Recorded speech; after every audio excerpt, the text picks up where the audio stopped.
ठाकरेंच्या शिवसेनेचे आमदार अनिल परब यांनी गृहराज्यमंत्री योगेश कदम यांच्यावर गंभीर आरोप केले आहेत। योगेश कदम यांच्या आईंच्या नावे मुंबईत डान्स बार असल्याचा आरोप परब यांनी केला। तर परबांनी चुकीचा नियम सांगून सभागृहाची दिशाभूल केली। तो डान्स बार नसून ऑर्केस्ट्रा होता, असं स्पष्टीकरण रामदास कदम यांनी दिलं आहे।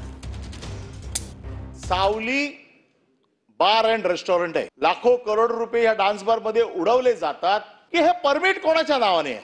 जे आहे हे ज्योती रामदास कदम माझ्या माहितीप्रमाणे गृह राज्यमंत्र्यांच्या मातोश्री आहेत। एक राज्यमंत्र्याच्या घरात डान्स बारचं परमिशन आहे, त्यांचं प्रिमायसिस ते आहे, कायद्याप्रमाणे ते लायबल आहेत, कायद्याप्रमाणे ते दोषी ठरलेले आहेत। या गृह राज्यमंत्र्यांचा राजीनामा मी या दोन्ही प्रकरणात मागतोय। 1990 सालापासून सावली बाग हे चालू आहे, होय, आणि ते माझ्या पत्नीच्या नावेच आहे। व्यवसाय करण्यासाठी कुणाची अडचण कसलीच नाही।